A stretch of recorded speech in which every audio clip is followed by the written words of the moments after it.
9. Kepres ini ditetapkan tanggal 8 Januari. Kalau boleh ditampilkan sedikit strukturnya, yang mungkin ya tugasnya paling utama lah Satgas ini mempercepat rehabilitasi rekonstruksi pasca bencana. Tapi kita bekerja di tengah situasi yang masih ada tanggap darurat. Tim pengarahnya adalah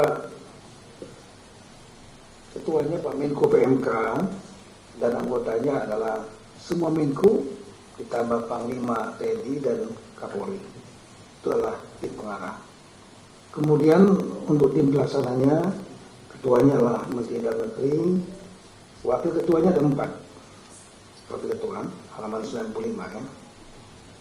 Yaitu dari Kasum TNI, Pak Richard Tambubolon, Kepala Badan Nasional Penanggulangan Bencana, Pak Suryanto, yang sudah menyampaikan bahwa hari ini minta maaf nggak bisa hadir tapi ada wakil.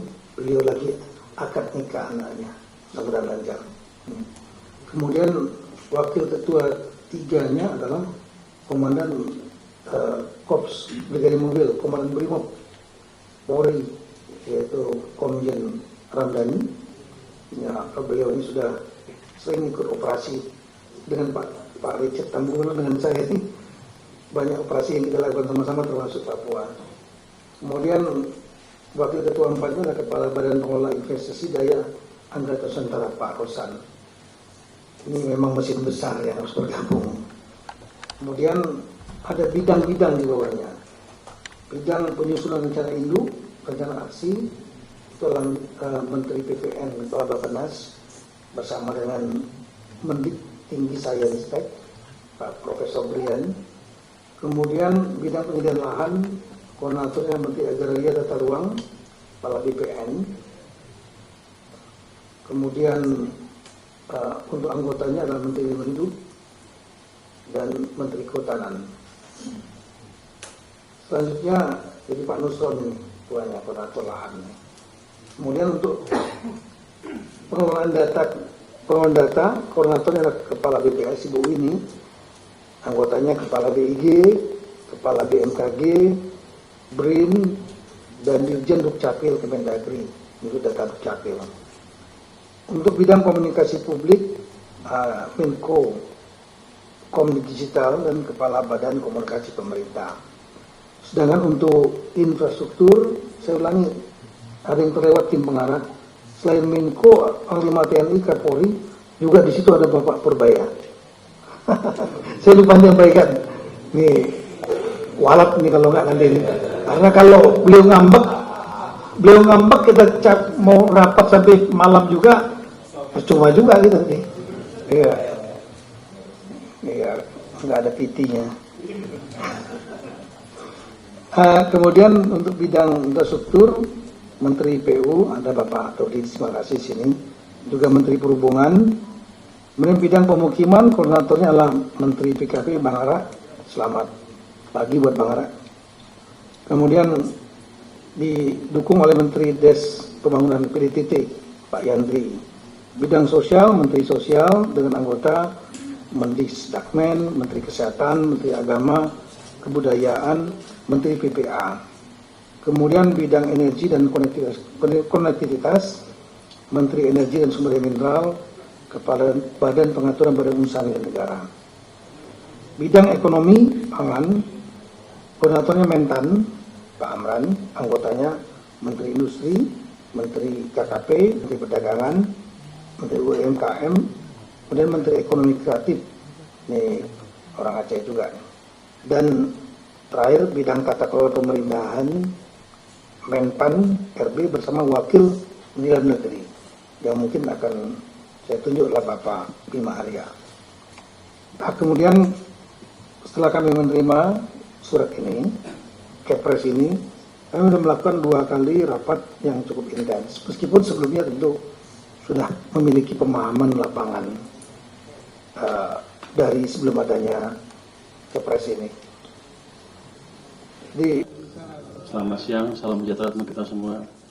Seperti biasa Pak, saya hanya bagian akhir, cuma hitung duit. Kayak di sini ada Pak Tito, kalau nggak disebut namanya ngambek katanya masuk detik rupanya. Jadi saya mesti balas. Saya nggak disebut nama, ngambek Pak. Saya ngambek kalau uang yang disediain pakai utang nggak dipakai juga. Jadi saya kumpulin uang banyak ke buku-buku orang pajak, bea cukai ditumpuk di sana nggak dipakai. Sementara di sini bencananya masih susah masyarakatnya. Itu aja. Update sedikit tentang follow up meeting yang sebelumnya Pak Ketua. Saya kan udah mencoret tuh bintang di pergerakan mahasiswa IPDN. Udah jalan apa ya? 100.300 orang di sini. Bagus sekali saya lihat tuh di detik. Di YouTube pelepasannya jadi bagus sekali. Terus yang kedua adalah Satgas Jembatan Pak yang sebelah. Sekarang ganti orangnya Pak. Kalau punya utang bosnya datang, kalau udah utangnya lunas anak buahnya datang Pak. Dia udah benar. Jadi kita alokasikan Pak 1 triliun ke Satgas Jembatan. Terus kemarin di Hambalang ada perintah ditambah 2 triliun. Jadi Satgas Jembatan punya alokasi dana sekarang 3 triliun. Kalau nggak beres juga jembatan di sini keterlaluan. Tapi saya pikir ya utangnya lunas ya Pak ya. Kira-kira utangnya udah lunas itu. Kita juga membantu beberapa case di mana kan tadi Pak Tito bilang kita perlu kapal keruk ya. Itu ada rupanya perusahaan yang dipinjam kapal keruknya ke TNI, ke lewat Menhan. Tapi ada isu bea cukai katanya karena itu dari kawasan ekonomi khusus dimasukin ke sini harus bayar cukai 30 miliar. Saya bingung mau bantunya mesti bayar. Jadi begitu laporan sampai saya langsung saya bilang udah abolis. Jadi kapalnya sudah jalan di sini nggak usah bayar cukai. Nanti kalau selesai tapi dibalikin ke sana lagi, itu yang paling penting. Jadi nanti kalau Pak Tito mau pinjam dari tempat-tempat lain yang sejenis yang ada kendala seperti itu harus bayar cukai segala macam, lapor ke kita langsung kita bypass dan sedikitnya kita pakai. Kita nggak terlaluan kalau orang mau bantu aja kita pajakin. Terus bicara dana APBN untuk 2026 untuk pembangunan kembali daerah terdampak, saya rasa cukup ya.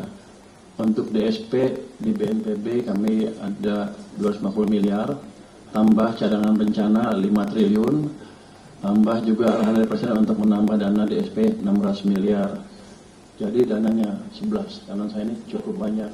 Cuma sepertinya dia kurang mampu belanja. Nanti itu Pak yang tadi uang saku pengungsi yang 15.000 per orang per hari ya. Kalau kampus kan belum bisa masuk ya kan ya. Kenapa Anda nggak masuk? Anggap ini masih bencana sampai akhir musim hujan kira-kira gitu. Jadi Anda bisa masuk. Datanya kalau data nggak usah sempurna amat. Orang bencana mana bisa data sempurna. Yang penting bisa terverifikasi. Ada yang bertanggung jawab itu. Itu harusnya besok juga bisa tuh mereka dikasih uangnya. Bisa nggak? Loh, Anda datanya ada? Ya, yang nggak usah sempurna sekali, udah SKWD mereka tanggung jawabkan. Anda masuk, besok bisa? Oh, udah bisa tuh besok. Saya bisa ya? Oh, kalau nggak selesai tunggu data sempurna sampai kapan? Nggak ada data yang sempurna itu. Kita buat data itu aja, data bertahun-tahun, data penduduk bertahun nggak ada sempurna. Data beras aja nggak sempurna. Nggak ada yang sempurna, saya pikir ambil resiko aja. Kan Anda yang resiko, saya enggak. Pak Menko, sama satu lagi, syarat salur tadi, syarat salur. Syarat salur.